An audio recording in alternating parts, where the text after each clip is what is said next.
ભાદરવી પૂનમનો મહામેળાનો આજે 6થો દિવસ અને 6થા દિવસે પણ ભક્તોનું ઘોડાપુર જોવા મળી રહ્યું છે। અહીંયા મુંબઈથી જે તમામ ભક્તો છે તે માના દર્શન માટે પહોંચ્યા છે। વહેલી સવારથી જ અંબાજીમાં જ્યારે ભારે વરસાદની શરૂઆત થઈ છે, પરંતુ ભક્તો અડગ મનથી અત્યારે માના દર્શન માટે અહીંયા ચાચર ચોક પહોંચ્યા છે।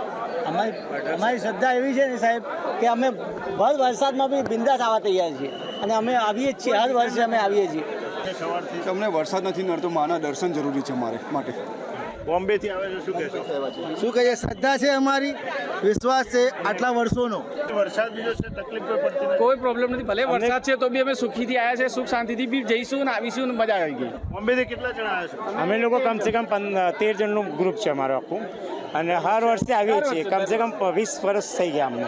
અરે બહુ આટલો વરસાદ હોવા છતાં પણ અમારા અંદર એટલી શ્રદ્ધા છે ને, અમે તરત ભાગીને આવ્યા છે દર્શન કરવા। અમે 20 વરસાદ જોયો જ નથી અમે, 20 વર્ષથી વરસાદ આવે છે છતાં અમે લોકો આવ્યા દર્શન કરવા। અને માની શ્રદ્ધા એટલી છે કે અમારે 10 મિનિટમાં અમારે દર્શન થઈ જાય નથી આવતો કોઈ છે। એક જાતનું વિઘન નથી અમને। મેનેજમેન્ટ સારું છે આપણા અહીંયા। ચોક્કસ, તો જે પ્રકારે મુંબઈથી પણ ભક્તો અહીંયા દર્શન માટે આવ્યા છે, ભક્તોનું કહેવું છે કે વરસાદ હોય કે ગમે તેવી મુશ્કેલીમાં હોય પણ દર વર્ષે અમે અંબાજી દર્શન માટે આવીએ છીએ અને કોઈ પણ જાતની તકલીફ નથી પડતી અને માના ઉપર અમને અપાર શ્રદ્ધા છે। મોગજી ચૌધરી, વીટીવી, બનાસકાંઠા।